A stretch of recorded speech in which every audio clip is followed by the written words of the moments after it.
Welcome into the live stream here for McCready and Siskey, powered by Rain Total Body Fuel. I'm Neal. That's Tyler. You probably know us by now. Allegedly. Scoot back that way. Yeah, perfect. There you go. Does Chase got the chair all left on the left on me? Chase does the chair, and then also Chase raises the thing up super high. He just likes to talk into the mic in a way that it's different than the way you. I'm not saying one way's right or wrong. Oh, he's a professional. I didn't say that. No, he is definitely the professional. I did not say that. It's not what I said. Oh, I said it. I'm trying to make sure I turn my phone on silent. I probably need to do that today. It's been ringing a good bit.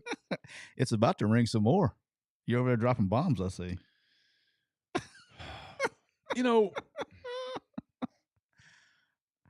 Yeah, go Chargers. Oxford plays Grenada tonight at home, senior night. Okay. My son's not a senior. If he were, I think I'd be in tears today. Honestly, I can tell you that day is going to be a bad, bad day. But a handful of his teammates will play their last regular season home game for the Chargers, and good kids. It goes by fast, brother. It's been a fun team to follow. We're not very consistent. When we're good, we're good. When we're bad, we're bad. But they're kids. They play hard. They try hard, and that's what matters. They've given it their all. They just kind of are kids. They're boys. Kids will be kids. They get a little full of themselves when they win, and then they get way too down on themselves when they lose. Yep. And so they don't handle adversity tremendously well. They really don't. That's not just for, that's every kid. High school kids. Yeah. High school boys. And then they get a little full of themselves. They last week they beat Tupelo in a great game. They played great. Tupelo's a good team. And Oxford beat them 2-1. And then we played Grenada 2 nights later and beat them 7-0. And then turned around the next night and played at Starkville. And I think 2 things happened. No one cares. We'll move off this quickly. 2 things happened. We're giving people time to get in the stream. Yeah. 2 things happened. One is they were a little full of themselves after beating a good team and then whipping Grenada the way they did. 3 things. 2, they were a little tired from traveling. It was at Tupelo. It was at Grenada. And then 3, they just struggle with the fact that when you go to Starkville hates Oxford, and they're going to get geeked up. Why is that? Just the whole Egg Bowl thingy. But it's different. Even at the high school level, Starkville hates Oxford in a way that Oxford doesn't hate Starkville. And so you don't match their intensity level because you don't understand it. And they're high school kids. And so it just happens. So they got beat in Starkville. They played at Mississippi State, which was really cool. It's cool to play at that facility. So we'll play a playoff game on Saturday, I think, against Hernando. And if we win, we got to go to Clinton next week to play the defending champs. I'll get you some of that. So there you go. Looks like I got some buddies coming to town. May have some new golfing buddies come to town. Oh yeah? Yeah, maybe. Can you fill me in? No? Yeah, I can. I don't know if it's public or not, so I'll tell you off there. To join the Ole Miss staff? Yeah. Somebody is saying a name here in the stream. Yeah, I heard Wes Neighbors. It's one of the names. Yeah, good dude. Where's he now? He's at Oregon? I don't know. I can't keep up. Yeah, and I can't. And to be honest, man, I mean, I have people that where are the coaching updates? It's like I just can't get there. They'll come. I can't get there yet. I'm not there. He's good peeps though. We worked together at Alabama, so he was a beauty. I got to work with him in his first year in coaching, so I had to keep him from jumping off the ledge every once in a while. Understand that. Tough first gig if you've never done it before. His first gig was at Bama. Yeah. Oh God. Well, he was a player there. Yeah. And then he started coaching, and yeah, that's you get broke in there, boss. I bet. Yeah. It's not for the faint of heart. Is it Maryland? Has that already been announced, by the way, about Neighbors? So Rev Grizz says Matt Zenith announced it. Well, he would know. Yeah, he knows. He knows everybody. Yeah, he's very clearly, and this is not a criticism. Yeah. People think this is a criticism. I'm 53. I don't care anymore, right? Like the credit, no credit, I don't give a shit. Whatever. Yeah. What's it going to do for me at this point, right? Right. He very clearly is tied in with agents. I don't know. I mean, there's no other way that he's breaking all these stories without getting it from agents. I've known him for a while. Or the agents or the coaches. The agents have told their clients to give him this and let him dispense it. Yeah, we can get him on the show sometime. I've known him for a while, and I don't know him. I have nothing. I mean, great guy. Again, it's not. Yeah. This is not a guy. criticism at all. Great guy. He but like I don't know where he finds the time. Like this guy he'll call me up and be like, "Hey, have you trying to confirm something?" And and then he'll go, "We'll talk for 30 minutes." He's got we share series to watch on TV. We have the same sense of humor. So, whether it be, like I'm a big House of Cards fan, which is now it's sadly over, but those kind of shows. And that show petered out. I loved it. It petered out because of Kevin Spacey. Oh, there's Matt's. Okay. Well, that's simple enough. I'll just. But yeah, no, Wes is good people. So. Are you ready to start? I'm ready. I'm ready. Huh? I need some rain today. All right, hold on one second. I need to post this real fast. Everybody, hang tight. I'm doing a little work. I mean, this is. There are people in my network who would never do what I'm doing right now. Well, that's why you're the best in the business. I'm not the best in the business. I'm nowhere close to the best in the business. I'm like a crackhead over here. It's gonna be a long day for your boy. So it's already been a long day. It's gonna be a longer day. It's that time of the year, my friend. Is Kendall Briles leaving Arkansas officially done? I heard it is. I think he's already at TCU, isn't he? I don't know. A lot of this stuff depends on what university you're at, has to go through HR and it takes background checks and all that stuff. So they got some pushback because Texas and the Baylor thing. Yeah, but it's a private school though. They can do whatever the hell they want to do. Yeah, I don't. Okay, ready to roll? I'm ready. Let's do this. I need some rain. Oh, this one's going to be a good one, too. I can feel the... Welcome into another edition of McCready and Siskey, powered by Rain Total Body Fuel. I'm Neal McCready. That is Tyler Siskey. Welcome into the Tuesday, January 17th edition of the show. We normally tape on Mondays, but it was an off day for my wife. She was home for the day. She wanted to do some things, and so I said, hey, Tyler, can we push back a day? And he was kind enough to do it, even though today is super busy for him. But it helped out. Yesterday was thank you. A shit show too. So probably worked out good. Okay, it worked out for me too. I think Laura was appreciative of the fact that I spent as much of the day with her as I could and still cover recruiting and stuff. Yeah. Ole Miss had an 8th grader on campus. I sent Chase over to update us. He's gonna be a dude, by the way. He is, but he's in the 8th grade. I think he's older though. I had to go check that, but I've known about him for a while. He's at Thompson. Yeah, in Alabaster, Alabama. I had dude, when you can go, two of my nephews were at Thompson for a while. Yeah, that's right. When you can go and be the starting quarterback at that place their last 2 quarterbacks both went.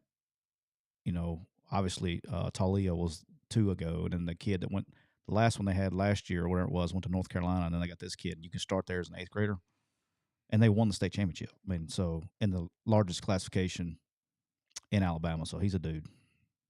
I have a feeling that won't be his last visit to a college. You think? He's going to Alabama. That's the part of it that's... I don't know. That's the part of it, dude, to me that, like, this is silly. There's no chance, no way that Nick's coaching by the time that guy comes out, huh? It won't matter. It will matter. It's going to matter. I always used to joke, man. So you think Saban's in his last 5 years? I mean, yeah, dude, he's got to be, huh? I don't know. Tom Brady was playing quarterback at 46. Why can't Nick Saban coach till he's 80? I don't know. When I met with him, when I took the job, I asked him about it, and I think I've said this on here before, so I've already said it, but his initial plan was to coach till 70. Okay. Well, he's there. And he's just cruising right on through it like nothing's happening. Frankly, this was the first year, and I mean this like from an appearance standpoint, not a sharpness standpoint, because he's still obviously sharp as a damn tack. This was the first year that I even saw any age in him, and I don't mean that in a bad way. God, I hope I look like that at 70. I still don't see it. I mean, just a little bit. I mean, again, dude, he's a machine, man. If I can look that fit and alert at 70, sign me up. He works harder than any college football coach in the business right now. And he's 70 years old or however he is. I think he is 70, right? Yeah. Okay. He'll be 71 on Halloween. Yes. That's my favorite day of the year, by the way. Ever told you what happens on his birthday? The team sings the to him. team sings to him. Right? It's like, happy birthday to you. It's like, oh. And then Miss Linda brings out cupcakes for everybody, and thank you. Let's get on with the meeting. Yeah. So turn the film. It's good stuff. I was going to say, I doubt if Nick's having a cupcake. No. Hey, so how about this? Does he even have a cupcake? You know what? I don't know. Do you know he eats the same exact thing for breakfast and lunch? Right. And lunch. Yeah. He'll mix it up for dinner. And so he's going to have his 2 oatmeal cream pies, a coffee, and the Red Man. That's going to be in the morning. All right. And then Red Man. Chewing tobacco. Oh, is that right? Yeah. He's Red Man guy. Okay. I didn't know that. Yeah. Learned something new today. Yeah. Learn something new. And at lunch, it's like a Cobb salad sort of thing, right? It's a turkey chef salad. Okay. Turkey chef salad with ranch. Okay. And then, so about the Red Man, I don't know how many people know that. I think some people do. So when I was there, 60 Minutes was doing a special on him, and they were there during 2 days. And they were filming us in a staff room, like watching film after practice. And he makes the camera guy leave. He said, "Hey, can you give us a few minutes?" And so the guy was like, "Yeah." So he leaves, and then he puts in his Red Man after practice, and he does his Red Man, and then he gets done with it and says, "All right, you can tell him to come back in." He just wanted a dip. So, that's the greatest thing, because let me tell you something. There's 2 things at Alabama that's pretty cool, right? He has his oatmeal cream pie deal, right? So he has this big, huge counter in front of his office. And, dude, they come in there like weekly and put brand new oatmeal cream pies in there, like the full boxes of Little Debbie cakes. Yeah. I mean, I'm talking about like 100 boxes of them. He only eats 2. And they redo the whole 100 or whatever when they come in there. I mean, there's 90 boxes. So if he ever just wanted to have a day to splurge, it's right there. Oh, dude. Well, he doesn't. No, he's Mr. Discipline. He's Mr. Discipline. And so we would go in there, and like when they dumped them out, like we'd go around and give out boxes of oatmeal cream pies. And then I'm a Red Man guy, right? Or I used to be. And dude, he had the freshest. I'm talking about it was like straight out the factory, man, straight off the vine. He had the freshest Red Man. I know you're not a dipper, but if you've ever participated in tobacco, you know if it's fresh or not. And it was just, it was like top shelf, man. Huh. He had the best of it. So. Now, I've never been a tobacco guy at all. And then so one of the biggest ash rippings I've ever seen somebody get was, and people will say that, but he'll take care of his coaches. We would all eat dinner, eat all your meals there. Well, he would eat dinner with us, or from the cafeteria there in the building, and they started slacking on dinner a little bit. And he went in there and he didn't like the dinner, and so he went off. He was like, "I work these guys to death. The least we can do is feed them." And dude, when he did that, for about a 2-month stretch there, man, we had the nicest food you've ever seen. I'm talking about steaks, lobster. They were ordering out whatever, and they were catering in all kinds of stuff for about a 2-month stretch there. So it was. So yeah, he'll take care of you. All right. We got a lot of stuff you want to get to. Yeah, let's roll. There's stuff in the thread. I'll let you decide how you want to interact with the stream. What did I miss? I don't know that you've missed anything. People wanted your thoughts on Walker Howard. Yeah, we'll get to that. Dart, I watched him yesterday. Jackson Dart. We'll cover that when we get to the portal. I think Okay. you got some stuff you want to talk about too, huh?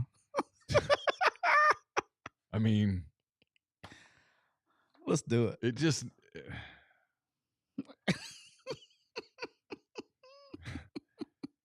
If I'm right, and if you're right, I suspect I am. I think you are. The spring here is going to be an absolute shit show. You will not have a lack of things to talk about. It's good for you, man. You got plenty of content. Fine. I don't care. You got plenty of content. Here's the hard part. So you have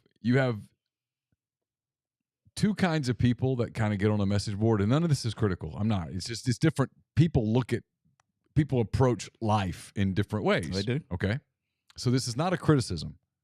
You have the Pollyanna ones that go, oh, they're going to have all this excess of riches. And then you have the sky is falling.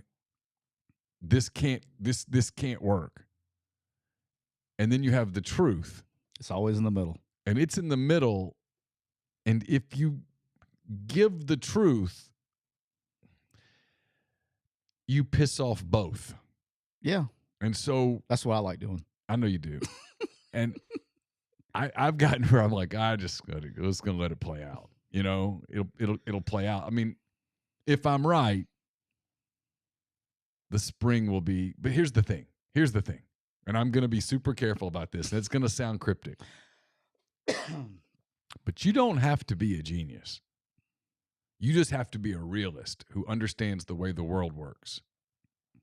To understand that if I'm right, and all of the people are there this spring that I think are going to be there, the outcome's predetermined.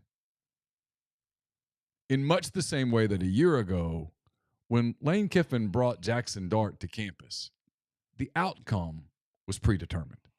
Not saying Jackson wasn't better than Luke. Not saying he was. I'm not saying he wasn't. He was. He won the job.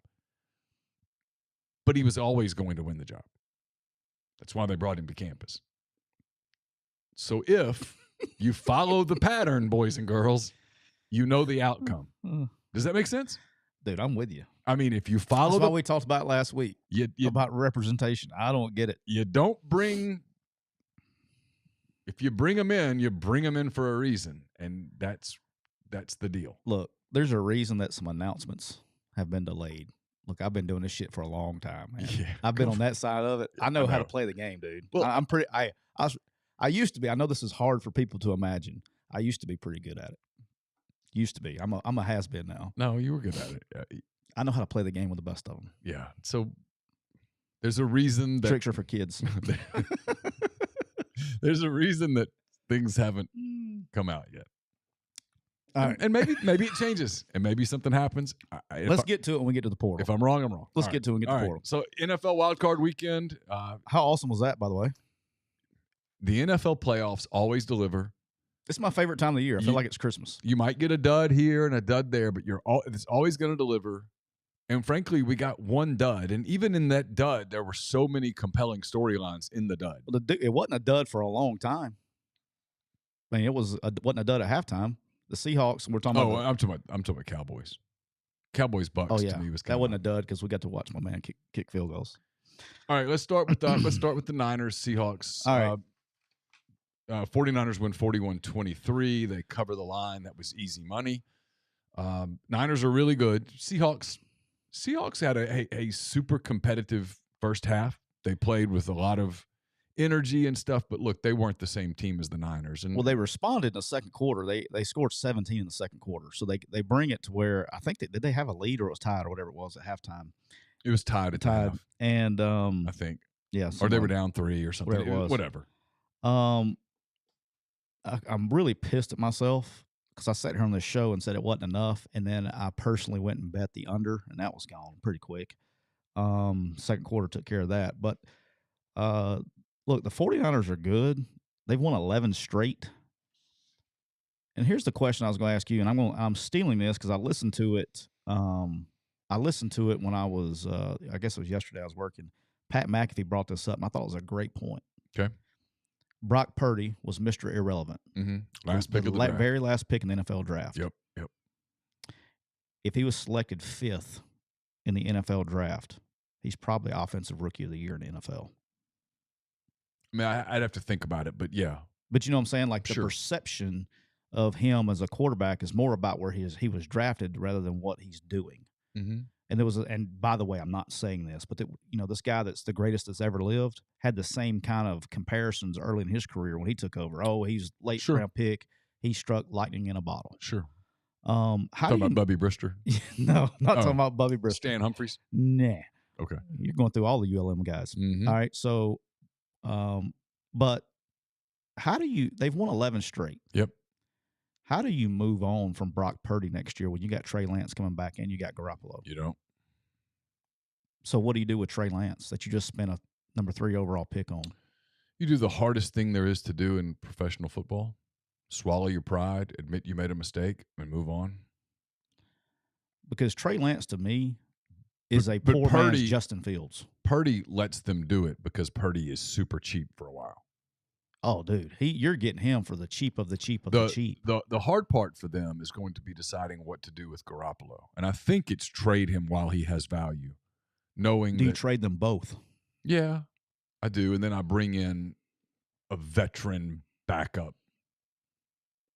And those guys exist. Oh, yeah, especially this year. You bring in a veteran backup, maybe even 2 veteran backups to kind of solidify that room. You tell them up front when you bring them in, hey, Purdy's our guy. I'm asking you to come in and be an insurance policy, a mentor, another set of eyes, and we're going to pay you handsomely, considering, but we're gonna move forward with this guy. And I think if you do that transparently, you're going to get what you're bringing in a guy in his 30s who's collecting a paycheck, going to put his baseball cap on, going to help sit down between series and look at the pictures and go, hey, here's that, and that kind of thing, and be a mentor.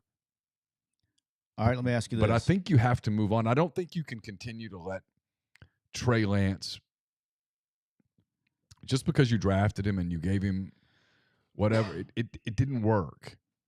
And then he got hurt, and I get it, but you can't. Purdy's at least got you to the divisional playoffs. He might get you to the NFC Championship. He might get you to the Super Bowl. Hell, they could win the thing. Yeah. So if he does, you can't bench him for Trey Lance. And then I don't know what I think Jimmy has value, and you should cash in on the value. Especially now. Here's the other thing. There are 2 aging quarterbacks out there that call that place home. Do you bring one of those 2 back? And I'm talking about Tom Brady, which I know we'll have that conversation later about him shutting it down. But we get into Brady here in a minute. But Aaron Rodgers is going to be looking for a home too. And that's where he's from. I don't. Or do you go what you're talking about? I bring him. Bring in a who's going to be out there? Mills from Houston or somebody like that that's going to be available. Here's what I would do, and I'm not talking about your friend, but someone like him. I bring in a guy like Mills as my backup, and if I'm them, I bring in a guy like an A.J. McCarron to come in and literally be a third team, almost assistant coach. Wear a baseball cap, go to practice, be another set of eyes. I build around the kid. Yeah. Because look, here's what I'm going to get if I go with Purdy. I get a rookie scale contract, a 7th round rookie scale contract for 2 or 3 years. I get a chance to really build around this dude, and they're already loaded everywhere else. To me, it's a no-brainer. I'm not paying $30 million to get Tom Brady to come in so that I can go 8 weeks into the season and go, he can't make some of the throws that Purdy could. I'd think about it with Rodgers. But even him, this is the first year he slipped just a little bit too skill set wise. He missed throws that he hasn't missed in a long time. He finished pretty good. But how much of that is what he didn't have receivers either? No, so, he didn't. So you gotta with Brady now. Brady had dudes to throw to. Yeah, no. We'll get to Brady in a minute. I know what I saw last night. I mean, I'd think about it with Aaron Rodgers, but I think I'm going with Purdy. I mean, what is Purdy? I mean, it's hard to do this without a crystal ball, but if I beat Dallas this week, I'm in the NFC title game. It's 2 years in a row. By the way, kudos to Shanahan. I mean, right? Jimmy Garoppolo gets you there, and then Purdy gets you there. I mean, you might just be a good coach. Well, that's also a credit to dude. They are elite at every single level but quarterback. I know. I'm talking about elite. I know. When they got dudes everywhere at every level. So I mean, like if you lose to Dallas this weekend, and maybe it's because of the quarterback play, okay, you got to revisit it. But if you beat Dallas and you get to the title game, I mean, I'm not. It's just me. And here's the thing: is like you look at San Francisco. Look at their running back situation. Right now, they're rotating Easy McCaffrey. I called his dad Easy E. You got Christian McCaffrey, and you got Dabo Samuel to come in and run the ball too. Oh, and by the way, your third guy that ran the ball the other day was Elijah Mitchell, who just carried your franchise for about a year and a half at running back. They traded what's his name? They traded Wilson to Miami. I mean, he's dude, a stud. You got and Burrito too. He's gone too. Yeah. And they've had some running backs, but then you got Kittle, you got what's my left tackle's name? That's one of the best in the league. Whatever, but they got guys up front. You got Ayuk, who's probably the most underrated receiver in the league. I mean, dude, they got guys, man. Yeah, So- I would be super inclined to roll with Brock Purdy. All right, Jags and Chargers. Ooh, All right, Neal. ooh. I had the Chargers -2 in that game, maybe 1.5. Mm-hmm. It moved all around. I took them 2-unit bet, feeling really good about myself when it was 27-0. I mean, Sure. I was like Counting the money. counting the money. And at one point in time, I know I saw you talk about it last week or Monday or whenever it was. I was listening. Did you see the guy that put the $1.4 million bet Yeah. on the? Well, you deserve to He lose. wasn't around last night when he probably could have waited and saved that bet to last night. But as a result, Staley, made some. I mean, Staley's been making the same decisions for 2 years, and it's finally catching up with him. But instead of getting rid of him, which I thought was going to happen, this morning they fired the OC and quarterbacks coach. Did you see that? I did not. I mean, that's been in the last couple hours, which tells me that they're not going to move on from him. And if they don't move on from him, what are we doing? I mean, isn't that the problem? Is the quarterbacks coach and the offensive coordinator the problem, or is it critical decisions in a game? To me, it's game management decisions. When you blow a 27-0 playoff lead, it's more than one person. It's more than one area. It's systemic. Yeah. I said this the other day, so I'll say it again. In the event that you subscribe to The Athletic, go find the autopsy that was written by the Chargers beat writer. It was one of the absolute best things I've ever read. It was phenomenal. And he pointed out that this is blame to go all the way around. Front office, coaching staff, play calling, personnel. There's a lot there. Playing Mike Williams in the last week of the season when there was no reason to play him and he gets hurt. They win that game if Mike Williams is on the field. There was no reason for Mike Williams to play. And he played. The opposite of that is the Giants. The Giants said, we're not playing anybody really of significance. We're going to get our asses kicked in this final weekend of the season. Okay, we're the 6th seed. We're going to be the 6th seed if we win. We're going to be the 6th seed if we lose. We're not playing. Yeah. And look at them. They looked fresh, ready to go. We'll talk about them in a minute. But my point about the Chargers is there was a lot there. So you can go look for a fall guy or 2 fall guys. But at the end of the day, that roster, they should be better than they are. Yeah. And for the first time, and look, I'm still all aboard. People say, oh, you've got a hard on for Herbert. That's where I was going with this because I just saw a thing. I have a suspicious reason. Go ahead. I'm going to hear what you say. Yeah. Number one, I don't have a erection for anybody. I mean, I do kind of like Dansby Swanson here lately, but I need to get you some blue pills.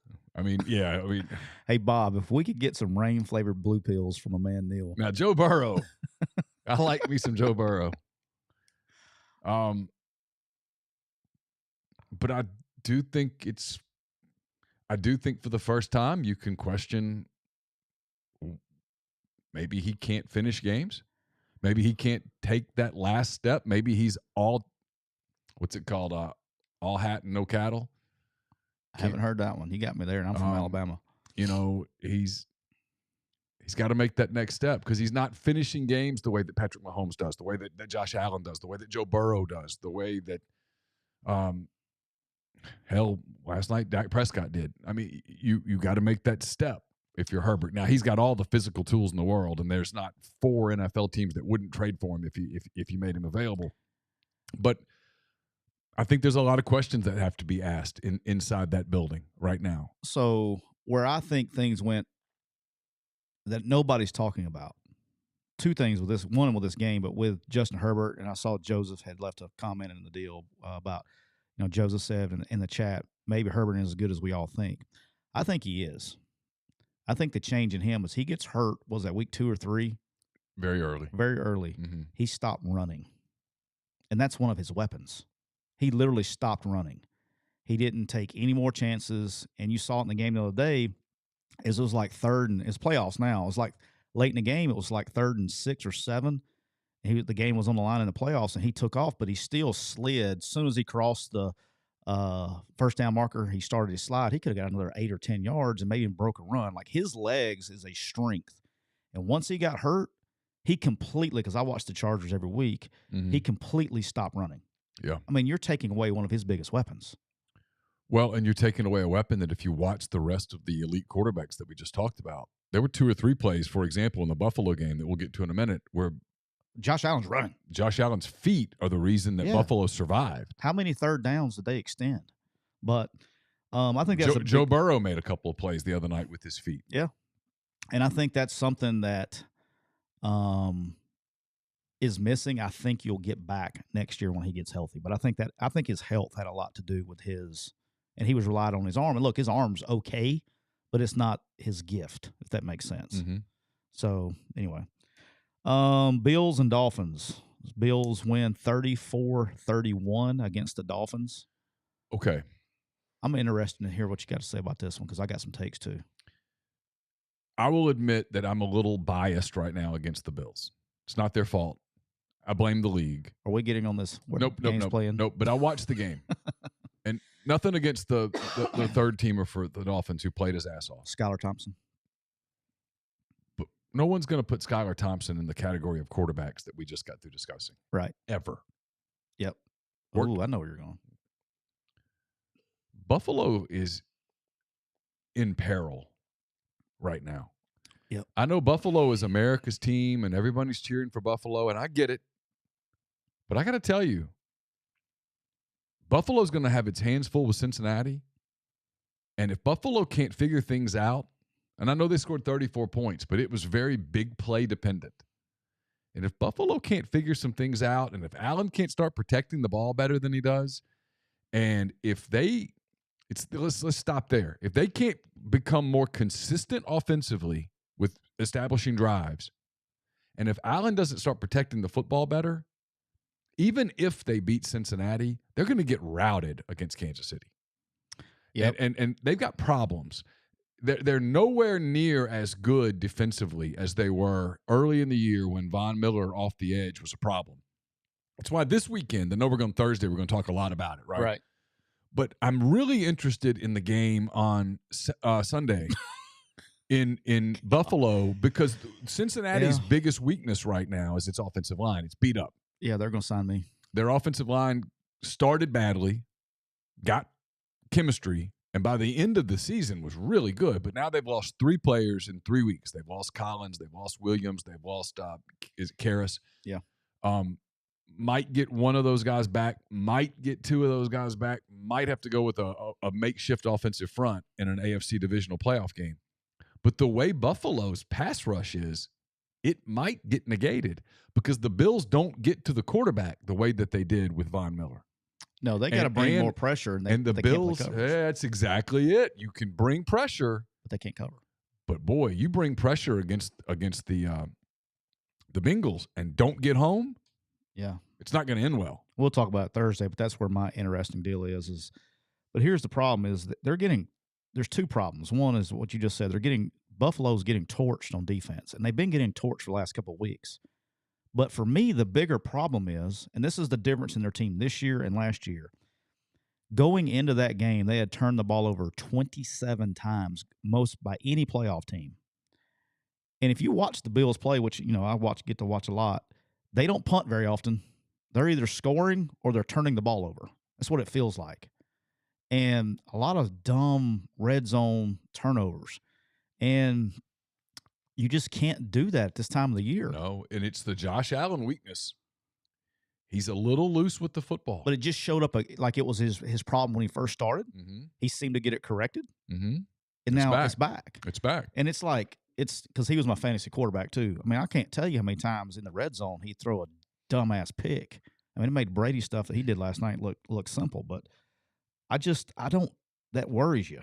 And then I thought this is where you're going, and we'll touch on it briefly. But as far as the Dolphins go, the Dolphins are a complete team except for one position, quarterback.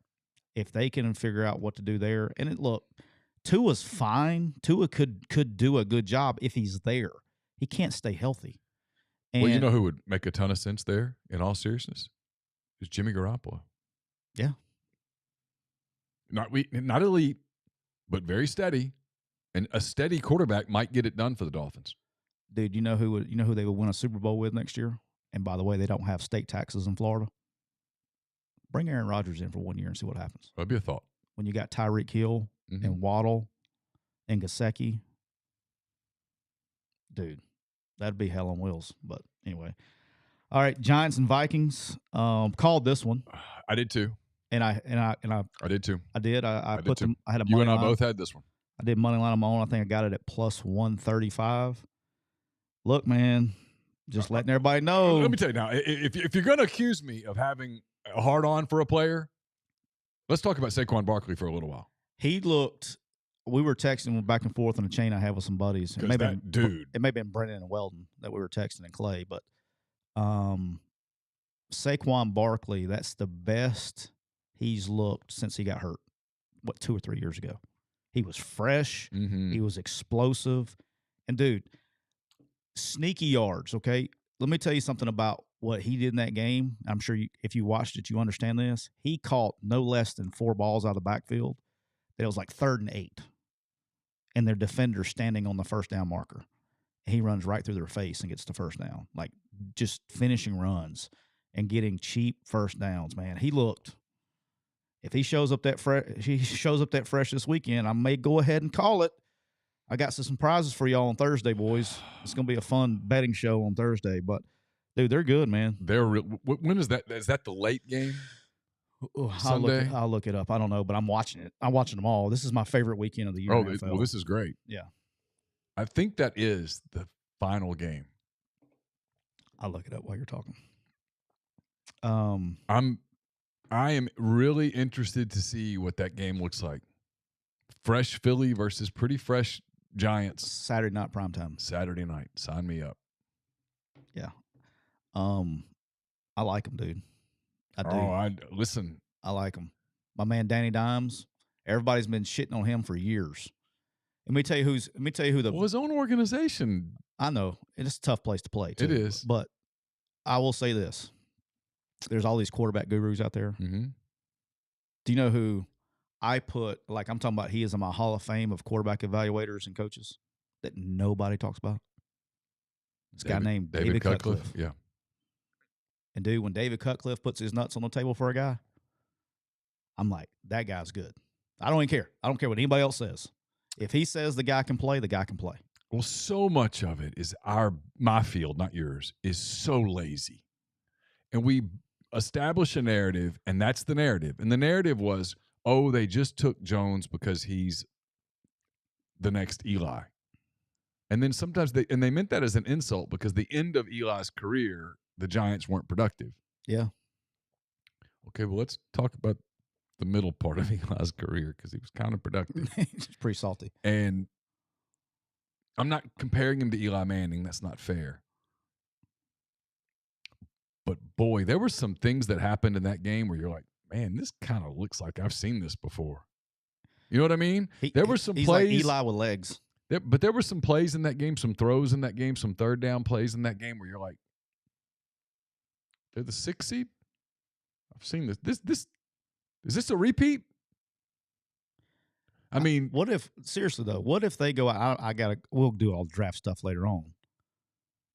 But where they will be drafting, regardless of what happens from here on out, there's going to be a really good receiver available in the draft. Yeah. What if they go out and hit a home run like a Jefferson? Or they go out in the draft and you add a young talent to that group? Because they don't. That's what they're missing a little bit. They don't have that dude at receiver. They got good players, solid players. I don't know if they added an elite guy. Go add an elite guy because on defense and they're picking what, 6th? I'd have to go look. They've got an early pick. But I'm talking about if you go get a trade up or whatever it is, free agent, sure. They add a dude at receiver. No, they've done a really good job of quietly kind of rebuilding that team. And they showed patience with Jones, and it's paid off. And Dayball's come in, and and That's he's where I done was an going amazing next. job. He's done an amazing job, both culturally and also with the way that he doesn't ask Jones to do things that Jones can't do. He took Jones and said, okay, now I have two choices. I can force you into a scheme that's not going to work for you, but it's going to let me puff my chest up. Or I can fix things and we can call an offense and build an offense and call plays around your skills. Yeah. What you do well, avoiding what you don't do well. He's running a lot of read zone and some college stuff that he's done in the past that the NFL doesn't like, and they're not used to stopping. And like you saw, how many times did they run read zone or some version of read counter or whatever the other night? And you're pulling to nobody, and I just think it's I like that. But I'm glad you brought up about Dable because I skipped over this when we were talking about the Chargers. Let me tell you the difference. All right. I love Brian Dable. Love him. The way he coaches hard. And he gets after their ass, all right? But you can't do that. You can't get after a kid's ass unless the kid knows you love him, okay? When you've established that bond of respect and they know that you can get after somebody's ass as hard as you want to. Going back to the Chargers game, where I lost a little bit of oomph for Staley, this is where I lost it, all right? Joey Bosa, hell of a player, okay? People are going to talk about calls and this and that and the comeback. That game, in my opinion, was lost when they sack Trevor Lawrence on 3rd down and they're off the field. They sack him back at the 41 or 42-yard line. And they get an offsides call because Joey Bosa. I remember. All right. And then they end up scoring a touchdown that drive. If not, they're going into half still up, whatever, right? Because they're going to have to punt. They're off the field. And then Joey Bosa starts acting like a chick. And the guy they were getting, and it's a problem in the NFL. People are getting early starts. And the NFL is letting 2 penalties go that I've never seen them let go. They're letting false starts go. The guys are leaving early at tackle against these speed rushers. That happened last night with Parsons. These tackles are getting just a little bit of head start, and they're not calling false start. That's one. And two is I see it 15 times a fucking game, and it's pissing me off, is guys going in motion or going back towards the line of scrimmage, which is a illegal motion. Yeah, and they're not all the time. And they're not calling it. Nope. They used to call that, be very strict on that stuff. I mean, to the point you have to overcoach it. Coaching receivers all the years, you have to overcoach it. But Joey Bosa starts acting like a girl, all right? Slams his helmet down like a little 7-year-old chick, okay? Slams his helmet down. And instead of ripping his ass because you just gave us a 15-yard penalty, do you know what Staley did? He goes and picks his helmet up like, oh, here's your helmet. Fuck that. No. What do we do? That's why you have a problem. And he is a great player. I mean, he is one of the best pass rushers out there in the league, him and his brother both. But don't act like a bitch. Okay? You just cost your team. He by himself is a big reason they lost that game. By himself. Agreed. Because he played selfishly. In a playoff And look, game. if you got that C on your chest, okay, that should be only for team guys. And he was not playing as a team. He's playing as an individual. And your head coach, after you slam your helmet down because you didn't get the way you want a call that you wanted, and you start walking off, the head coach, instead of ripping your ass for costing us a 15-yard penalty, he goes and picks his helmet up. Here you go, Mr. Bosa. Get the hell out of here, man. But Dable, you think he was going to do that? No. Your ass would be cut. Yeah. There's no accountability, man. And you can't win championships with individuals. You can't. And that pissed me off. And I still have rain left. So we haven't got there yet. But that's the difference. All right. Speaking of rain, I forgot to say this at the beginning. Let's do it. We're brought to you by Rain Total Body Fuel, 300 milligrams of natural caffeine. In case you wonder if it works. I'm at about 260 right now. I got about 40 milligrams left. BCAAs, electrolytes, and zero sugar. It's got what you need to push the limits and achieve your goals. Check them out on Instagram at Rain Body Fuel to learn more. I'm going to find out like what Rain does for like running. This is normally the hour I would be running. Yeah. And so I'm pushed my run till this afternoon, which means the only thing I'll have in my system when I get on the treadmill is a cup of coffee and a rainbow sherbet. If all you fans out there see Neal running around Tupelo this afternoon, y'all give the man a ride, and you know it works. You'll know it's give him a ride back. Give me a ride back for sure. All right, our Bengals and Ravens, man. Oh man. All right. First of all, this There's really only one thing to talk about on this one. Well, the one thing, two things. All right. One, let's give the Ravens defense credit for what it is. Yeah, they've been solid all year. They're beyond solid. Well, they're the reason that they were there. They're beyond solid. Right. They're elite. Yeah. That's an elite defense. When you add Roquan Smith to Patrick Queen at linebacker, two guys that can run the way they can run, it's just hard to get anything established in the short passing game. It's hard to get the running game established. They're good up front. They got dudes in the back. Yep. My man Marlon Humphrey. Peters is back there. I mean, they got guys. Yeah. So kudos to them.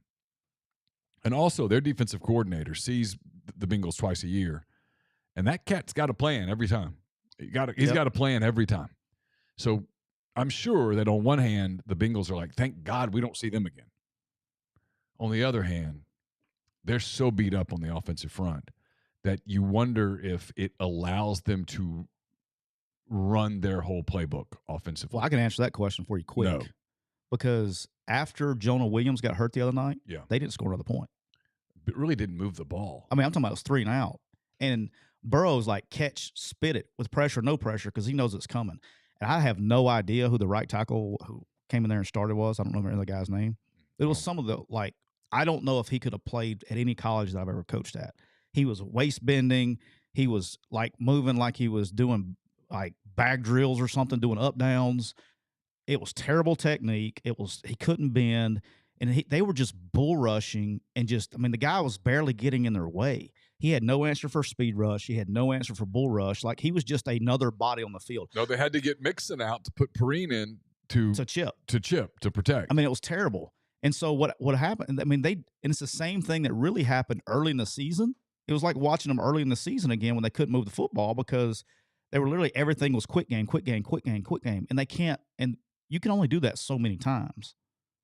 And so that's where moving forward, if they can't get any help up front and figure it out, dude, they're in trouble because Burrow, he can move, but he's not Josh Allen. He's not these other guys. And they're in trouble. They're in legit trouble. It's going to be, but now they're playing a team that can't stop a nosebleed on defense. So this matchup this weekend is very intriguing to me. So, I mean, it's a problem. We'll skip over the next topic. We'll talk about that later. Cowboys and Buccaneers. What was your thoughts last night? We're moving on past Ravens and Lamar. We can. I thought we wanted to get some portal stuff. But we're going to get to portal. Here's my quick thoughts on the Ravens and Lamar. Right. Do you agree with what I put down? Yeah. I think it's time for the Ravens to reset. I've said this and here's for why. 10 years. Here's why. What you're about to say. The Bengals have passed them. The Steelers, with Pickett and all that they're putting together, I'm a big Mike Tomlin guy. The Steelers are coming. The Browns aren't awful. It's time. The Chiefs have passed you. The Bills have passed you. Arguably, the Chargers have passed you. It's over. You're not winning a Super Bowl, and that's the point. And so you can do the Lamar Jackson thing for mediocrity. He can't stay healthy the way that you play your game. He has value. You should trade him and get value and go get a different quarterback while you can before he gets some sort of an injury that takes away from his value. Yeah. And very clearly, based on just his social media stuff, I think Lamar Jackson feels the same way. You gave Roquan Smith the deal. You didn't give me the deal. Let me go. Let me go someplace. Let me reestablish myself. He's a very, very good quarterback. The market on him would be high. You'd get a premium price for him. I would, if I'm them, I'll reset for sure. 100%, dude. Like, I've said this 100 times. It's the Justin Fields problem. It's the Trey Lance problem. These quarterbacks, and you're going to start seeing more and more of it in the NFL because that's the way the college game is. These guys that can run, that are elite runners, cannot stay healthy in the NFL. Josh Allen has figured out how to do it because he weighs 260 pounds. But it's even with him, it's going to come to a head, okay? Because he takes too many licks. Now, he's tough and physical and all that stuff, The most physically imposing quarterback I've ever seen with my own two eyes was a guy named Cam Newton. He was pretty good. He had an MVP year, took him to the Super Bowl. But you know what? Him running is what ended his career because he jacked up his shoulder and he can't throw it again. And so, and he was 200. I mean, people, I don't care what they say that guy was. That guy was every bit of 260, 265. He was freaking huge. But even over time, his licks took a toll.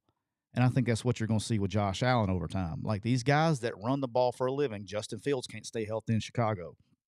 Like you can't do it. It's a difference when you're playing, again, a 12-game schedule in college when you really only play about 8.5 games because you're playing backups the other 4 games. And in the NFL, they don't take you out. And you're playing 17 regular season games. You're playing probably an equivalent of one full game in the preseason. And if you go to the playoffs, some of these guys are playing 20 games a year.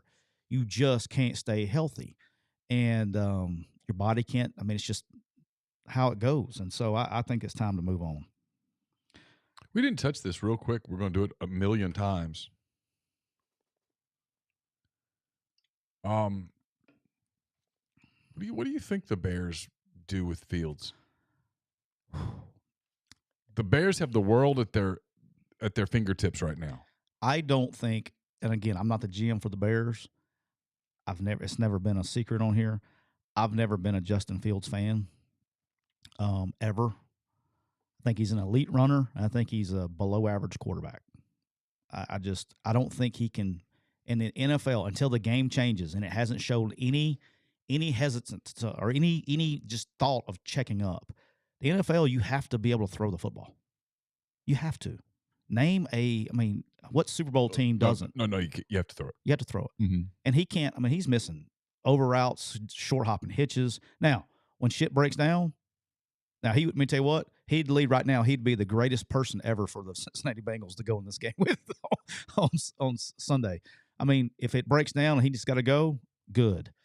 But so you've got 3. I think you move on, man. So if you're the Bears, you have this first pick. I trade Justin Fields to one of the teams that needs a quarterback and get their pick too. Okay. We'll talk about it a lot. We'll talk about that. I've got multiple thoughts on the Bears, and I think the Bears are going to be this. And I live in a house with a Bears fan, so I just don't. He's great for fantasy football. He is perfect. He's a great fantasy football quarterback, but I just don't think he can lead a team when they got all this capital they have. But do you like one of the 3 rookies enough to go, hey, we're going to trade him out? I don't like C.J. Stroud at all. Okay, so you got Levis and you got Bryce Young. I like Levis. I'm not drafting number 1. Okay. Bryce Young, I got questions on. I don't think he can lead a franchise, but he's going to get taken. Because of his size? Yes. Okay. We'll talk about that later. All right. All right, so Cowboys and Bucks, anything? Cowboys, Bucks. Besides, I was tweeting at him and then texting him. So Lawrence Tynes, who kicked in the league for a long time, is a good friend of mine, played with me at Troy. We were the same age, hung out together. He was a home visit guest. He's great. He's funny. We were texting back and forth and then tweeting at each other. I was like, dude, it's like, how bad is this? And he brought up something. We didn't tweet this. He texted this to me. He said, look, he says, a lot of opposing kickers do have problems playing in Tampa because it's grass and their field is so sandy that their plant foot slips all the time. So if you got a guy that's heavy on his plant foot, they struggle a lot. And so he was telling me that, that could be one of the big reasons that he kept pushing them. And then he tried to overcompensate. So he was, and then it got in his head. He said he don't know, but that could be a problem. And he's just, the next thing I tell you about kickers will be the first thing I know. I'm like, look, guys, there's a yellow upside down H up there. Do your job. Put it in between them. But for me, that's why I personally, LT, Lawrence Tynes was one of the best ever. And then Rob Baronis, I think I've told you this before. I don't know if I've told on here before, but for whatever reason, 2 of my real good friends when I was at Auburn, Rob Baronis, who was our kicker who kicked with the Titans and got rest his soul, he's passed now, but he ends up being an all-pro in the NFL. And then when I go to Troy, we had Lawrence Tynes, who we hung out with. 2 of the best kickers I've ever been around. Lawrence Tynes made some big kicks in his time. He made some big ones. He made some big ones. He kind of got screwed out. Not kind of. He got screwed out of the NFL, by the way. He signed a big deal after the Super Bowl with Tampa, ironically, and then he went to off-season workouts and got staph infection in his knee in his kicking knee. Oh, That's how he's out of the NFL. how about that? Yeah. But you got to be, as a kicker, you got to have some – you can't be a kicker. If you're going to be a successful kicker, you can't be a kicker. And what I mean by that is you got to have some nuts. Yeah. You can't be like, oh, my gosh. No. As my man LT said last night, he goes, this shit ain't that hard. Tie your shoes, put a dip in, and go make the kick. That's literally what he told me last night. That's my man. Well, in respect to him, I think it's harder than that. But he's pretty good at it. Sure. Hey, we're brought to you by Walk-On Sports Bistro. They put everything they've got into bringing you game day with the taste of Louisiana. Dig into their mouth-watering, made-from-scratch Louisiana cuisine, po' boys, gumbo, voodoo shrimp, plus fan favorites like juicy burgers and fresh salads, all in front of 70-plus TVs, 40-plus ice-cold beers on tap. Check them out in Oxford or Ridgeland today. Don't forget to download their very convenient and cool Walk-Ons app. Yep. That's I think I may go to do a little walk-ons this weekend too. I think it's about time. All right. Yep. I think it's about time. All right. Jim Harbaugh says that he's staying at Michigan. I don't buy it. You don't believe him? Dude. All right. What do you not believe? Well, all this story broke yesterday because he told a recruit. Did you see that? Is that our new sources now that we're telling a recruit? And then the president jumps on it. That's how all this broke yesterday. Is he told a recruit, and a recruit tweeted out that he talked to Harbaugh. Here's my question. Can Jim Harbaugh get an NFL gig right now? I think he can. Which one? Indy? Denver? Denver was the rumor for a while. In my opinion, I think we're trying to go through the Sean Payton sweepstakes. Okay. And then things are going to open up. All right. But the guy's like, I know everybody's like, oh, college coaches don't succeed. He was kind of a pro coach before he got, you know what I'm saying? Took the Niners to the Super Bowl. I mean, he lost to his brother. Yeah, and that's how he kind of runs his system anyway. I think, with a guy with his pedigree, getting tired of the NIL bullshit, like I think he's trying to make the move. Would I hire him? Yeah, I'd hire him. I mean, who else you gonna hire? You gonna take a shot on a guy you don't know if he can be a head coach, or a guy that's proven commodity? I don't know when it will happen, but I'm not going to be surprised if he doesn't come back. And maybe he stays. I mean, obviously he's said he stayed and all that stuff, but all this stuff broke because he told a recruit yesterday. What else? What do you think he's going to tell a recruit? Nope, come to Michigan, but I'm going to leave next week. I mean, I don't know. Until there's no job opening, I'm going to kind of not believe it. But that's just me. All right. All right. Question for you, boss. Sean Payton. You spending a first-round draft pick on Sean Payton? How high's the pick? So he did an interview yesterday with Colin Cowherd. Yeah, I know. And he said that it would take a mid to late first-round pick. Yes. But then who's in that? How do you get to that if you're the teams that are – because the teams that are wanting are drafted in the other direction. Right. I don't know. I mean, I don't give up a top 10 pick because that's too high of a player. That's what I'm getting at. You know what I'm saying? Like maybe I do a pick swap or something, work it out. I don't. He's very, very good in a league where coaching really matters, and it really matters. I mean, it really, really matters. He's worth a lot. All right.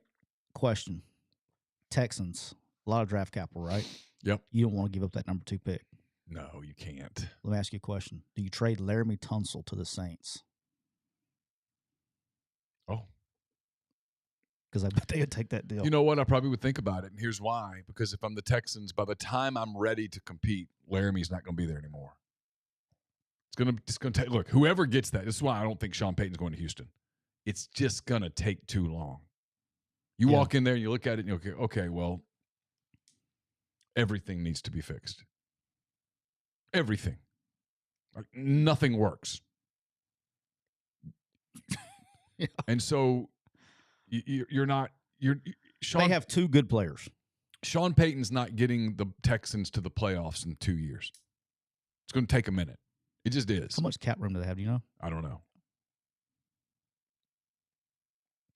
But, I mean, if you're Denver, here's Denver's problem is that you've already cratered your stupid franchise. Maybe you call the Saints and go, hey, if you'll take Russell Wilson, in his I'm kidding. I don't know. I don't know where he goes, right? I mean, and the Saints can play hardball with the pick until nobody wants to do it. Right. And then if you're the Saints, I mean, the guy was pretty good to your franchise. Yeah. So at some point, if you're holding his career hostage, and I get it's business, but that's where I get it. I think it's kind of messed up that they hold it. So why do they I don't understand this, and I know Chase is a big Saints fan, so I probably should ask him, but why do they actually hold his rights for 2 more years? Did he just? I guess just the contract that was written. He retired. So are they paying him still? I don't know. I would assume that he's getting some sort of compensation, or it's just simply the contract was written in such a way. All right, let's move on to some college here. Let's break the internet. All right, so first thing I want to talk about is having a little reset in Tuscaloosa. Bill O'Brien is the front runner. I know he's kind of fought these rumors, and I think I know why he's fighting them, but a lot of smoke out there about Bill O'Brien going back to New England. Been there for a while. I mean, when I was just starting on some of the Golding stuff to Ole Miss, talking to Alabama people, the one thing they all said consistently was that they expected Bill O'Brien to go back to New England as soon as the season was over. It's kind of a system reset, a little reset going on in Tuscaloosa. Yeah. You got Bryce Young leaving, Pete Golden obviously heading to Ole Miss. Mm-hmm. And there was a lot of smoke, or a lot of talk. I shouldn't say smoke. A lot of talk about Garrett Riley, going to Alabama and all that stuff. And Alabama is one of the only place I know about. There may be others out there. I just don't know them. That you go in there, you don't bring in there is no system change. I don't think people understand that. You use the same terminology and the same system regardless of who you are. So when, Joe Pendry brought that system in from the NFL, when Joe, it was like Major Applewhite and Joe. So when then Joe leaves, it was McElwain. McElwain leaves, it goes to Nuss or whoever. They're all running the same terminology. When Lane comes in, Lane's not running Lane stuff. Lane's running Nick stuff. Now, he can go tag things to it and things like that. Like, we had the longest, I think Lane was just trying to be cute with Nick, which he liked to do a lot of times. I think he just, I just think he likes trouble sometimes. I think he literally was trying to piss Nick off on purpose sometimes. He'd run trick plays and shit during practice and piss Nick off. But Lane would get in there and call a play, then would tag. Because, okay, you want to call it plant. That's fine. We'll call it plant, X this, Y this, Z this. So he would change the whole play by tagging stuff. Right. Just to be a dick. And it was funny. Nick didn't think it was funny. I thought it was funny. The scripts were hella long. But anyway, I know that shocks you, right? I'm literally just stunned. But you go in there and you run, whoever comes in there and you're running his deal. Inside zone is Blunt and Bobby, boss. That's what you're calling it. If you want to call inside zone, you're going to call it Blunt or Bobby, depending on if it's a tight inside or open inside. If you want to run power, it's going to be called plant. That's what we're doing, okay? And you're running these plays, and you can go you can call it and tag things, but you're calling our system. Same thing on defense, right? Coverages, hey, you call it this, we call it cover 7. That's what we're calling it. And so to go, I guess my point is this. Yeah, here's my thought, just real quick on Riley. Yeah. Riley didn't make sense at Alabama because he's the opposite of what Alabama's been doing. Alabama over the last several years has been the place where offensive coaches go to get rehabbed. And Kiffin, Sarkisian, O'Brien, different. And I don't mean drug rehab. I mean their career rehabbed. Garrett Riley, he's in his 30s and is one of the hot names in all of the sport. He didn't need to go someplace and get the Saban stamp. He just needs to go someplace where he's going to have talent and he can produce numbers and he's going to get a head coaching gig. Well, that was the thing so that was what I was getting at is it limits your coaches, right? Like these air raid guys that they call things a certain way. Right. That wouldn't fit there. No. So that ain't happening. And so it makes no sense for either party. Yeah. So that was never happening. Right. And so it takes unless he goes out and changes again, which I would be shocked if at 70 years old and however many years he's been in Alabama now, 16th year coming up, whatever Something it is. Like that. Now's the year we're going to do that? No, I don't think it'll happen. So for me, I think looking at who's going to be the next guy at Alabama is going to be very interesting offensively. I don't know who it would be. I have no idea. Any thoughts? No, I think no, I don't have any. I don't know what he'll do.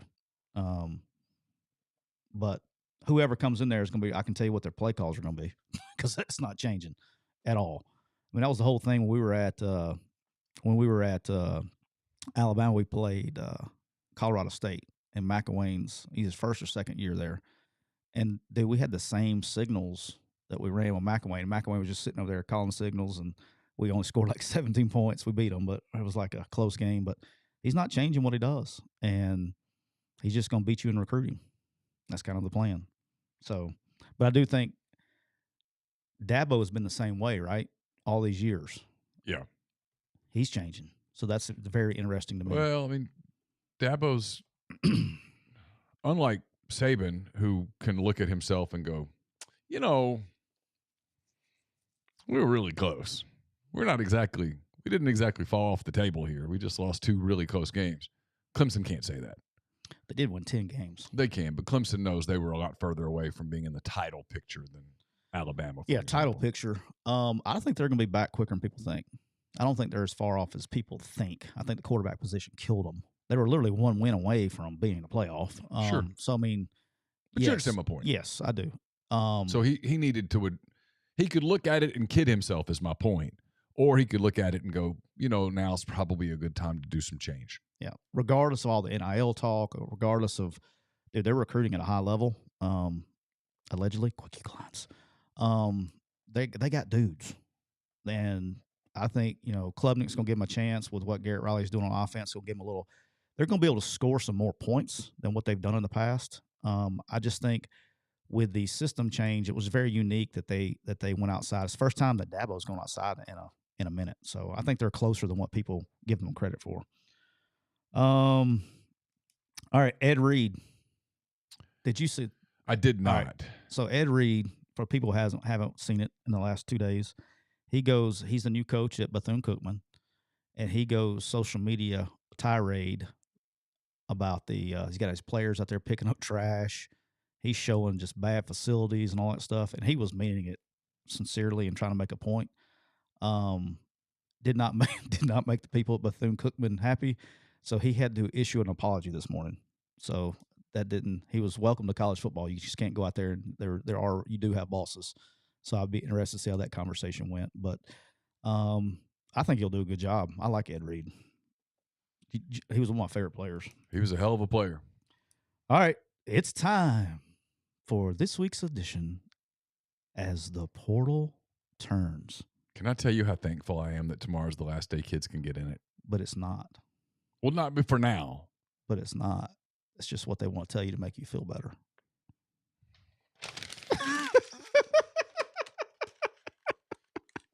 You mean to break the bad news to you? Yeah. So Georgia, and I actually had this down because I knew you were going to say this today. You were all excited.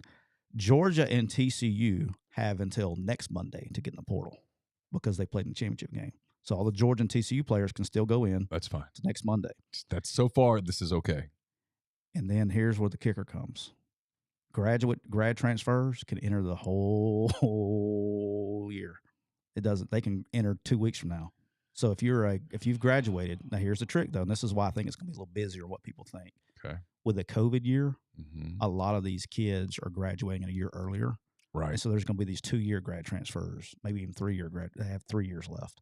Grad transfers because the COVID year did not count. But most of those guys will have kind of already done it because they can. No, I take it back. I'm correcting myself. They could just decide in February. You know what? I'm bolting. Yeah, because they're graduated, and you can enroll them in a if you have mid-masters or whatever. The tampering is going to continue to go. Well, I know the tampering is going to continue, and they're going to find a kid. They're going to miss on a kid, and they're going to go find a kid that's at Ball State. That's the left tackle that graduated with 2 years left.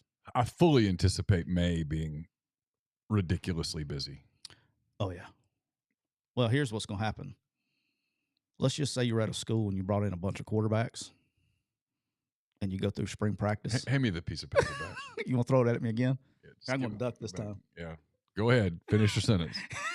Let's just say you're at a school and you have an established quarterback that's really good and is probably 1 year away from going to the NFL.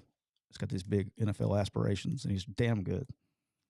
And all of a sudden, you're just in class one day and hanging out with your chick, and you see the Twitter thing goes off, and not one, but 2 quarterbacks show up.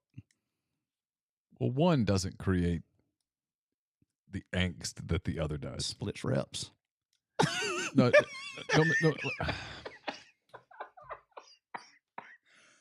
Oh, I just got lightheaded. I'm laughing so hard. All right, so I mean, here's the thing. This is the reason it's going to be a shit show in May. If you bring in, we're talking about Jackson Dart. If you bring in Walker Howard, pretty easy for Jackson Dart to say, okay, well, I mean, obviously they have to have another quarterback. Yeah, that makes sense. Quarterbacks get hurt. I could get hurt. I've been hurt before. I missed time at USC when I got hurt. Okay. Yep. That's not complicated.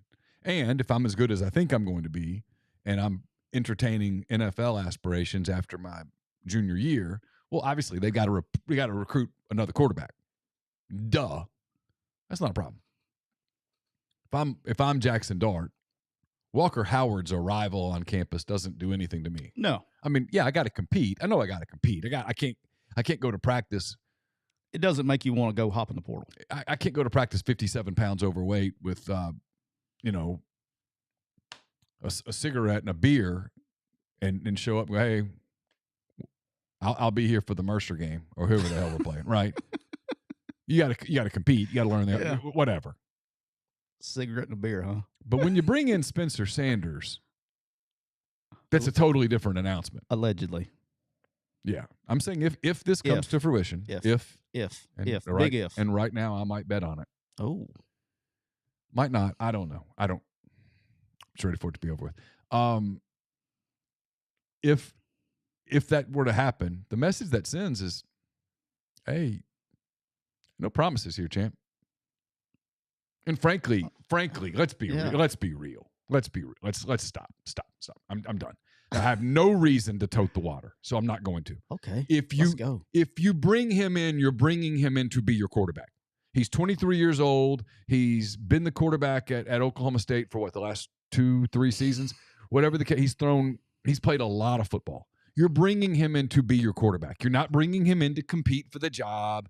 You're not bringing him in to push. You're bringing him in to be the quarterback. Because let's be real, if you bring him in to be the quarterback, or you bring him in and he's not the quarterback, do you really want a veteran like that who's not going to be happy standing on your bench, holding a clipboard? Do you really want that? The answer's hell no. You're bringing him in to be the quarterback. You're bringing Walker Howard in to be the quarterback of the future and to compete and blah, blah, blah. But you're bringing in Sanders to be your quarterback. Yeah. And at that point, if you're Jackson Dart, and I'm just being honest here. I'm probably pissing people off, but that's what I've been doing for a long time now, so I'll just do it more. If you're Jackson Dart, you got to say, why am I still here? What am I doing? Yes. Why am I here? Yes. And so, given... I would be shocked if he didn't. Classes start on Monday. I guess they go through spring. But if you go through spring like they went through last spring, where it was, hey, we're going to do everything we can here to make sure that nobody bolts. And that's what they will do. If you're him, you got to go, what are my options? And I don't know the answer to that. Like, if he goes someplace else, he has to sit a year. You talking about the tampering portal? Oh, it'll be... Let those two show up. It'll go wild. Jackson Dart needs to change his number. I mean, it'll be nuts. So the question would be, would he be able to file an appeal and get out? And I don't know the answer. All you got to do is lawyer up. I'm telling you, that's all they got to do. I agree with you. Yeah, I mean, and his parents are smart now. They're not stupid. No, they're very smart. You lawyer up and you say, hey, this has caused some emotional distress, and I need to be closer to home. There's plenty of ammo. That's not a problem. But somebody was asking me, and I told him I'd get to it. So I watched Howard yesterday.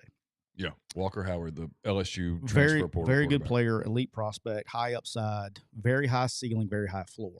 It's a no-brainer. Yeah. Okay, no-brainer. For sure. He's not. I don't think he may be. He's close. He's going to play sooner rather than later. He really improved from high school to college when he was already good, but you saw some of the improvement there. Mm-hmm. If I had to pick on him at all, I try not to just say, "Oh, I'm not a rose-colored glasses. Everything's perfect." Sure, of course. When he changes arm angles, which you have to do, he's not a robot, but he's been coached very hard. when he has to change arm angles, he gets under the ball. Well, he a little worked bit. with Jake Delhomme. Yeah. Delhomme. How do you say his name? Delhomme, I think. I know you're talking about. Former Carolina Panthers. He's lived in Lafayette. Yep. Spent a lot of time with him. Was around the ULL program a lot with Billy Napier. Yep. So he's had a lot of high level coaching. His dad, Jamie, was a quarterback at LSU. Although my understanding is that Jamie has kind of deferred to other people from the coaching standpoint. He did the Elite 11 thing. Yep. So he's had a lot of that.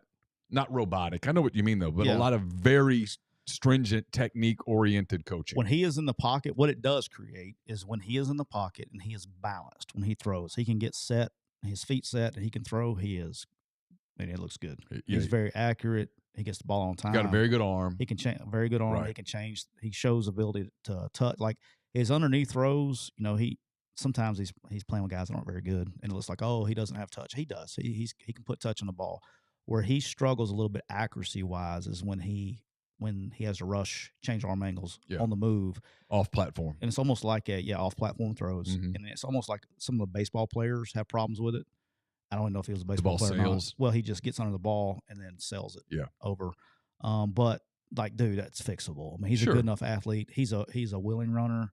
Probably runs very comparable to Dart. And Dart, everybody's like, oh, well, Dart runs. You have to be a willing runner, and he's good enough athlete to run.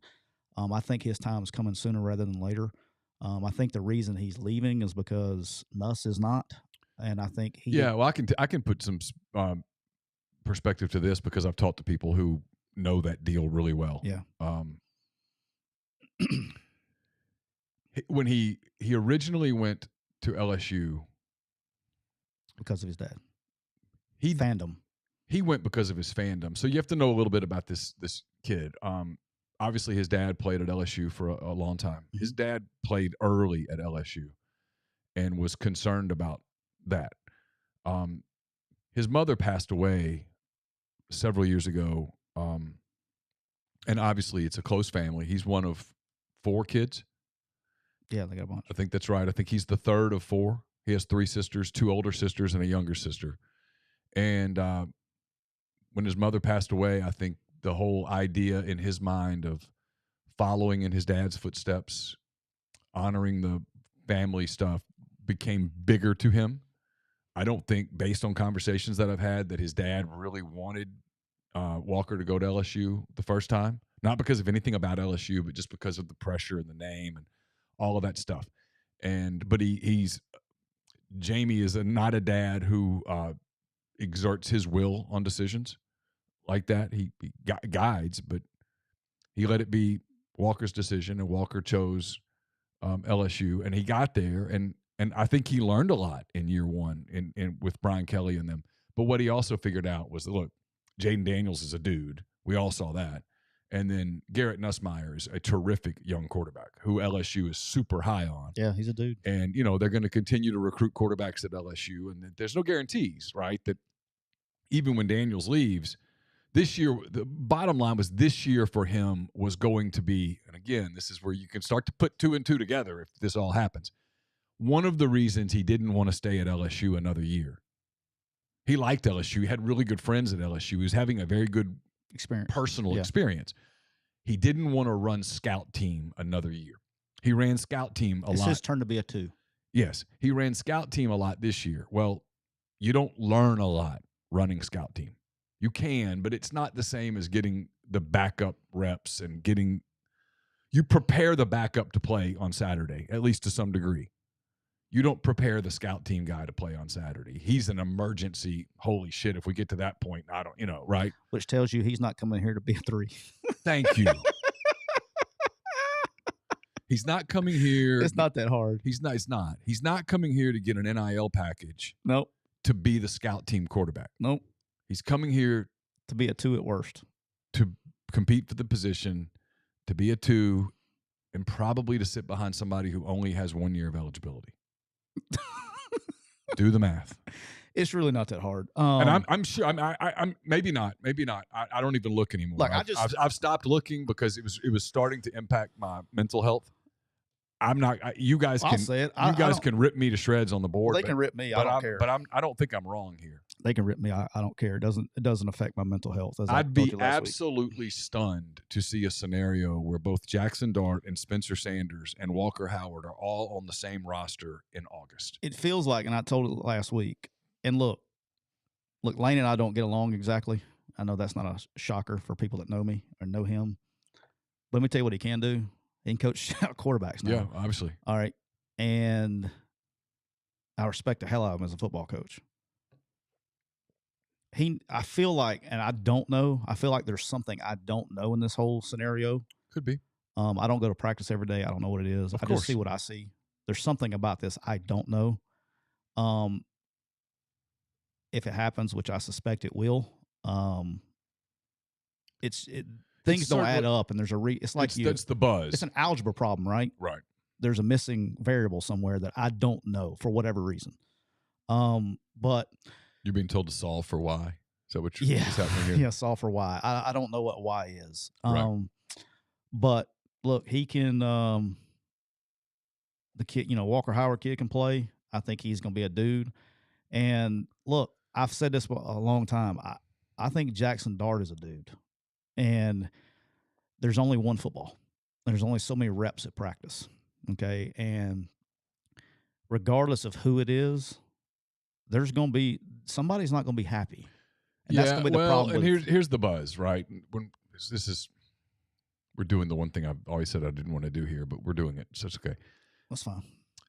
I think what Lane would like, and this is educated, and it's obviously not from Lane. I'll freely admit something that a lot of people on my beat won't admit. I haven't talked to him. I don't know. But I have talked to people who have, and I've talked to people who have been in those rooms. I think in his ideal world, he's got a quarterback. Then he's got Howard, who they really liked out of high school a year ago and just couldn't get him. And then I think they'd love to get, whether it's the kid that they have committed now, Williams, or Walker White, the kid from Little Rock, one of those two who would be 2 years younger than Howard. They'd like to start staggering it like that. Yeah. In the room. It's because it's easier. You're just the days of stacking quarterbacks. There are a handful of programs that can do it. It's going to be really small. Very small. And so the days of stacking quarterbacks in perfect stair step is just, I think they're kind of over. I do too. And so, again, and if I'm wrong, I'm wrong. Yeah. But obviously you'd be wrong with me, so we'll just sit here and eat the crow together. I don't think if Spencer Sanders does come to Ole Miss, and again, it's if, it tells me that they're making a move. Yeah, so and look, Spencer Sanders is one thing. It's a 1-year fix. It's a free agent deal. Yeah. It's he's one fall. 1 year. All right, if I'm running a team, I don't take Sanders unless I know I'm getting Howard. Yes. Yes. Okay? Agreed completely. Because if you take Sanders and not Howard, you're going to run off your guy that's really good. You're getting 1 year and then you're fucked. Yeah. If you get you can take Howard without Sanders. Sure. But you can't take Sanders without Howard. Again, you can take Howard, and the message it sends to Jackson Dart is, look, we're just doing our jobs. Yeah. And if you take Spencer Sanders, the message you send to Jackson Dart is that we're actively looking to replace you. And if you take both, And because if why in the world would Walker Howard leave a place where he's familiar, where his dad played, where he's from, they grew up as fan of, to go to another place just to run the scout team? Yep. No, I agree. I mean, it makes no sense at all. And look, he's a smart kid. His dad's a smart guy. They've been very methodical about this. Come on. And Walker Howard's kind of a unicorn in the portal process for a quarterback. Yeah, the willingness to develop one more year. And is a dude. Yes. I said this to somebody the other day. You got to remember, there's a reason these kids go in the portal. Players are getting overvalued, NIL-wise, coming out of the portal, way overvalued. And we're like, oh, I'm getting a Johnny 4-star. I'd be careful. There's a lot of guys. I put it like this. There's a lot of guys going in the portal that the schools that they're leaving from, and they're going places and fans are excited. They're not upset that they're leaving. Right. That doesn't happen very often. Right. They're like, "Damn, I hate we lost that guy." And LSU did not want to lose Walker Howard. They wanted to keep him. Now he's a unicorn. They right? have a lot of respect for his family, and so obviously no one's going to sabotage him. I mean, but I'm surprised that, like, for me, a lot of there hasn't. I mean, there's been interest. Don't get me wrong. I thought there'd be a lot more in Howard. There was more, but they shut it down quickly. I know. I can. You know what I'm saying, though. Yeah, I mean, but I know of 3 specific schools that inquired where he just said no, it doesn't. I mean, I thought there'd be like 30. Well, there might have been. Yeah, is my point. I think the message got out pretty quick that A, this is going to happen fast, and that B, there's even that he's looking for more than a football fit. Yeah, there's a lot there. Hey, we've been brought to you also by Comer Heating and Air, Southern Air Conditioning and Heating, different names, same great products and services. If you live in the Oxford, Batesville, that kind of area, Tupelo, get in touch with our friends at Comer, 662-801-1777. If you live in Memphis, DeSoto County, that area, get in touch with our people at Southern, 662-429-4429. I would mention Hernando, but listen, if you live in the Hernando area, and this would be a really good week to do the unhealthy stuff. Do unhealthy things this week in Hernando, where you just don't feel good on Saturday. You think they should not call Comer Heating and Air? Don't. If your house is cold, leave it cold. Just leave it cold. Leave it cold. If your house is hot, leave it hot. Call them next week. Just eat nothing but fast food. Don't sleep. And don't drink rain this week. And don't drink rain. And then some Saturday around noon, 12:30, you can go back and do all that. Do all your other stuff. But for the next few days, suffer. Hey, how about there's some SEC teams that are getting right on this portal now. They're flipping some rosters pretty quick. There are. It's a lot of flipping. My boy Hugh. He is. He's done a really good job in the portal. He is flipping that roster pretty quick. They had 45 spots to flip, and he's flipping it pretty quick. It's remarkable the number, and look, it's coming in May. There's going to be this influx. It's happening. I hear Alabama's going to have a lot of activity in the portal in May. You've still got you had a huge flip at Arkansas. You talked about Auburn. I'm kind of going alphabetical in my mind right now. Georgia's not. Florida's got a lot of activity still left. Ton. LSU's pretty set. Ole Miss still has a lot of activity to go through. Tennessee's pretty set. South Carolina's pretty set. They've had some activity though. But they're in the middle. I'd say they're in the middle. Yeah, there's just a lot there. It's why we'll do this, and we'll do it on our show. We'll do it on the Oxford Exxon podcast. Other people do it too. We're going to do this whole thing about predicting the seasons. I don't know how the hell you can predict the season until the end of May. You can't. Before you can look at what these rosters look like. I mean, there will be vacancies when I say on the depth chart vacancies at Auburn, at Arkansas, at Ole Miss, at some of these. Missouri. Missouri's got a lot of activity and has sneaky gotten into the NIL game a little bit without talking a lot. Dude, well, that's what I was getting at. Missouri was a player for Walker Howard more than people realize. Last year they were trying to get a portal quarterback last year. Right. And there was a number that came up, and I was like, huh? Yep. But they are doing a sneaky good job. Well, there was a number that came up on a couple of portal guys this year that they didn't get the guy, but they were there with the money. They were there on the number. So watch them. And you look, everybody loves to make fun of Drinkwitz, and I get it. He kind of brings it on himself some, but they were a team, and you can do this with a bunch of teams. I realize this. So don't play away kind of team. But they were a handful of games where you change a play and a play and a play, and they win 9 games. Yeah. Now they didn't, and I'm not. And you could do that with so many teams, and it doesn't mean that problems didn't go away. But you understand my point. Yeah. And they also had some games where they won by a play where they could have easily lost. So it all kind of worked out. But you understand my point. No, I do. They're not like a million miles away from being competitive. And I think I've said on here before, but they have 2 assistants that I've worked with in the past. One being Kevin Peoples, who's the defensive line coach there, and you know how good they were up front. Yeah. Kevin Peoples, in my opinion, which will buy you a cup of coffee the next time you come through town, is the best defensive line coach in the country. Oh. And wherever he's been, they're always really good.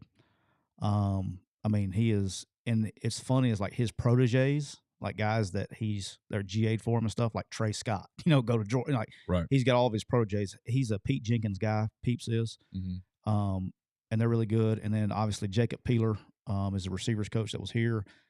Peeler is one of the most organized, efficient recruiters in the business. I mean, he's one of the best. Yeah. He's a stud. But anyway. All right. So we'll come back on Thursday. We'll get you ready for NFL divisional playoffs. We'll see what else has transpired in the portal. It'll be a quick turnaround, but we'll do it Thursday afternoon at our normal time. At least that's the plan as of this moment. Who knows? Maybe things will change, but that's what we'll plan on. We've been brought to you by Reign Total Body Fuel, 300 milligrams of natural caffeine, BCAAs, electrolytes, and zero sugar. It's got what you need to push the limits, achieve your goals. Check them out on Instagram at Reign Body Fuel to learn more. For Tyler. Hey, real quick before we go, I know we got to go. I just want to say thoughts and prayers with the Georgia, whole Georgia football family. Sure. I got a chance to meet Chandler through what we do with Quick U. Chandler LaCroix, the recruiting staffer. And all those guys, we got some guys that work with me that from Georgia that work with those guys. And, Matt Luke recruited Devin, and they were, he was over high, so it's a difficult time. There seems to be a lot of that going on. It's just like things are hitting right away. You had the Air Force kid, you had a lot of stuff, but it's just really sad, that two young people, for sure, lost them on that. So thoughts and prayers out to those guys. Absolutely, thoughts and prayers to their families, their friends, everyone inside that Georgia program, and most especially their families. God, can't even imagine. All right, for Tyler, I'm Neal. We'll be back with you on Thursday. Thanks for being with us in the stream. Really appreciate it. We will talk to you again soon.